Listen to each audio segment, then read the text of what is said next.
சென்னையில் 10 தனியார் பள்ளிகளுக்கு மின்னஞ்சல் மூலம் வெடிகுண்டு மிரட்டல். மோப்ப நாய் வெடிகுண்டு நிபுணர்கள் உதவியுடன் காவல்துறையினர் சோதனை.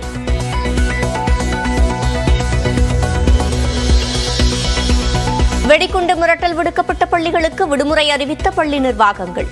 அவசரமாக பிள்ளைகளை வீட்டிற்கு அழைத்துச் சென்ற பெற்றோர்.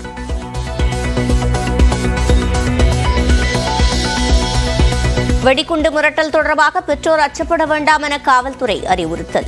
மிரட்டல் விடுத்த நபரை தேடி வருவதாகவும் விளக்கம். எம்பி எம்எல்ஏக்கள் மீதான மறு ஆய்வு வழக்குகளை விசாரிக்க நீதிபதி ஆனந்த் வெங்கடேஷுக்கு தலைமை நீதிபதி அனுமதி. வழக்குகளின் விசாரணை 27ஆம் தேதிக்கு ஒத்திவைப்பு. டெல்லியில் நாடாளுமன்ற வளாகத்தில் கருப்பு சட்டையுடன் திமுக எம்பிக்கள் போராட்டம். வெள்ள நிவாரணத்திற்கு மத்திய அரசு உரிய நிதி வழங்கவில்லை என குற்றச்சாட்டு.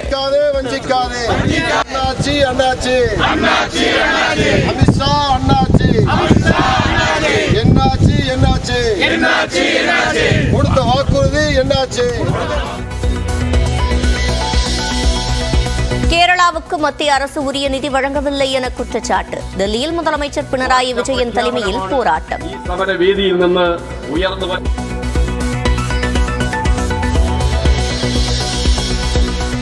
மாநிலங்களை நகராட்சிகளைப் போல கருதுகிறார் பிரதமர் நரேந்திர மோடி. டெல்லியில் கேரள அரசு நடத்திய போராட்டத்தில் முதலமைச்சர் மு க ஸ்டாலின் பேச்சு. மாநாடு மூலம் எவ்வளவு முதலீடுகள் ஈர்க்கப்பட்டது என வெள்ளை அறிக்கை வெளியிட வேண்டும். சேலம் சங்ககிரியில் அதிமுக கூட்டத்தில் எடப்பாடி பழனிசாமி பேச்சு. நிதி பகிர்வில் மத்திய அரசு பாரபட்சம் காட்டுவதாக திமுக குற்றச்சாட்டு. சென்னை மற்றும் நெல்லையில் அல்வா வழங்கி நூதன போராட்டம்.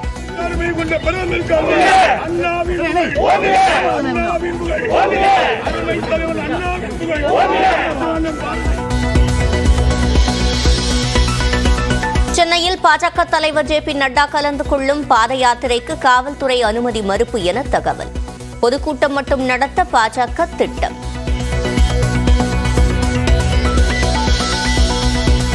அதிமுக கூட்டணியில் புரட்சி பாரதம் கட்சி இடம்பெறவுள்ளதாக தகவல். விழுப்புரம், திருவள்ளூர், காஞ்சிபுரம் ஆகிய 3 தொகுதிகளில் ஒன்றை ஒதுக்க வேண்டும் என புரட்சி பாரதம் எதிர்பார்ப்பு. சிறுபான்மையினர் குறித்து அவதூறாக பேசியதாக அண்ணாமலை மீது தொடரப்பட்ட வழக்கை ரத்து செய்ய உயர்நீதிமன்றம் மறுப்பு. அண்ணாமலையின் பேச்சு எந்த நேரத்திலும் வெடிக்கக்கூடிய வெடிகுண்டு போன்றது என்று நீதிபதி கருத்து. 2026ஆம் ஆண்டு சட்டமன்ற தேர்தலில் தூத்துக்குடி அல்லது நாகையில் போட்டியிட விஜய் திட்டம். தமிழக வெற்றிக் கழகத்தின் முதல் கூட்டத்தை தென் மாவட்டங்களில் நடத்தவும் ஆலோசனை. ஆளுநருக்கு கண்டனம் தெரிவித்து தமிழ்நாடு முழுவதும் மார்க்சிஸ்ட் கம்யூனிஸ்ட் கட்சி போராட்டம். ஆளுநர்களை வைத்து மாநில அரசின் உரிமைகளை மத்திய அரசு சிதைத்து வருவதாக குற்றச்சாட்டு.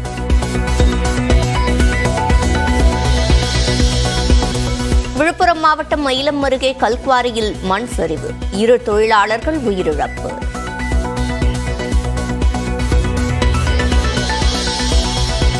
திருப்பூரில் மதுபோதையில் மாநகராட்சி பள்ளி வளாகத்திற்குள் காரை விட்ட நபர். மாணவர் உள்பட 2 பேர் காயமடைந்த நிலையில் ஓட்டுநருக்கு சரமாரி அடி கொடுத்த மக்கள்.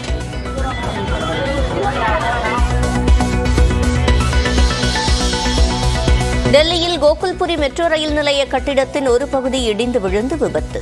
ஒருவர் உயிரிழப்பு.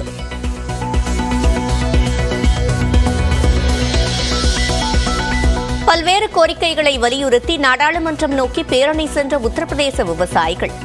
நொய்டாவில் தடுத்து நிறுத்தியது காவல்துறை.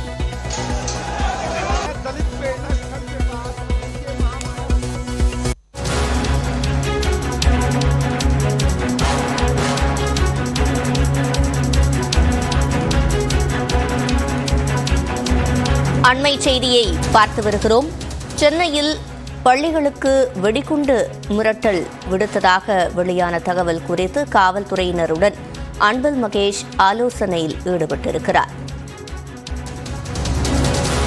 மிரட்டல் கும்பலை கூண்டோடு பிடிக்க அறிவுறுத்தப்பட்டிருக்கிறது.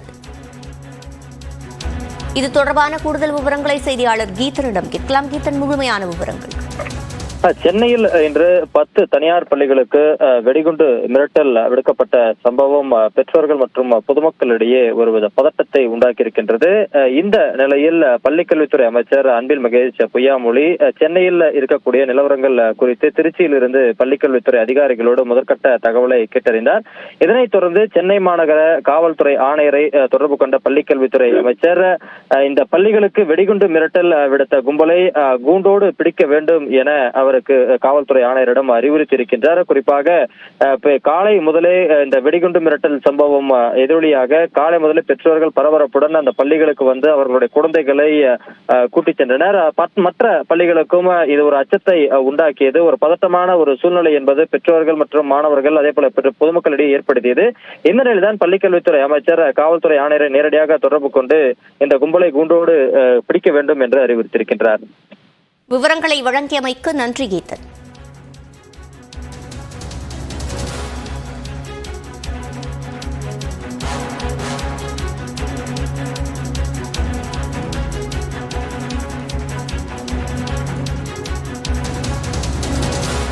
சென்னையில் பள்ளிகளுக்கு வெடிகுண்டு மிரட்டல் விடுத்த விவகாரம் தொடர்பாக காவல் ஆணையருடன் அமைச்சர் அன்பில் மகேஷ் ஆலோசனையில் ஈடுபட்டிருக்கிறார்.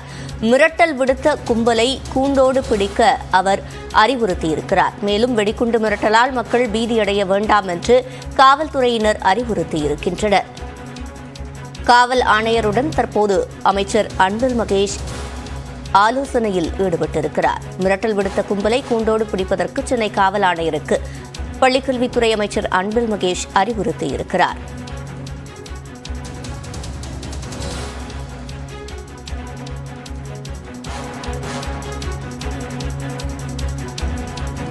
இதுபோன்று துறைப்பாக்கத்தில் உள்ள ஒரு பள்ளிக்கும் மிரட்டல் விடுக்கப்பட்ட நிலையில் அங்கிருந்து நமது செய்தியாளர் வினோத் கண்ணன் இணைந்திருக்கிறார். அவரிடம் பேசலாம். வினோத் கண்ணன், இந்த மிரட்டல் விவகாரம் தொடர்பாக அங்கு இருக்கிறவங்க எப்படி ரியாக்ட் பண்ணாங்க? தற்போது அங்கு என்ன நிலவரம்?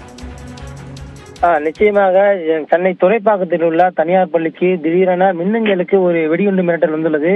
அந்த வெடிகுண்டு மிரட்டலில் பயங்கரமான வெடிகுண்டு வைத்திருப்பதாகவும் இந்த பகுதியில் அதிக அளவு வெடித்து மிகப்பெரிய சேதத்தை ஏற்படுத்தும் என்றெல்லாம் அதில் குறிப்பிட்டுள்ளன. அந்த பள்ளியின் மின்னஞ்சலுக்கு சரியாக 12:36 மணிக்கு இந்த ஒரு வெடிகுண்டு மிரட்டல் மின்னஞ்சல் வந்துள்ளது. அதைத் தொடர்ந்து பள்ளியில் உள்ள சுமார் 750 மாணவர்களையும் வெளியேற்றி ஆசிரியர்கள் 150 பேரையும் வெளியேற்றி ஒரு பாதுகாப்பான சூழ்நிலையை பள்ளி நிர்வாகம் அங்க பகுதியில் நிலவியுள்ளது. அதைத் தொடர்ந்து அந்த பகுதியில் உள்ள துறைப்பாக்கம் காவல் நிலையத்துக்கு தகவல் தெரிவித்ததன் அடிப்படையில் துறைப்பாக்கம் போலீசார் வெடிகுண்டு நிபுணர்களை சம்பவத்துக்கு வரவைத்தனர். மோப்பநாயுடன் சுமார் 10க்கும் மேற்பட்ட வெடிகுண்டு நிபுணர்கள் அங்கு வந்து தற்போது அந்த பள்ளியினுள் தீவிர சோதனை ஈடுபட்டு வருகின்றனர். இதனால் இந்த பகுதியில் மிகப்பெரிய ஒரு பரபரப்பும் அச்சம் ஏற்பட்டு வருகின்றன. தனியார் பள்ளிக்கு ஒரு வெடிகுண்டு மிரட்டல் அந்த அவருடைய மின்னஞ்சலுக்கு வந்ததால் அந்த பள்ளியில் படிக்கக்கூடிய மாணவர்களின் பெற்றோர்கள் மத்தியில் பெரும் ஒரு பரபரப்பையும் அச்சத்தையும் ஏற்படுத்தியுள்ளது. விவரங்களை வழங்கியமைக்கு நன்றி வினோத் கண்ணன்.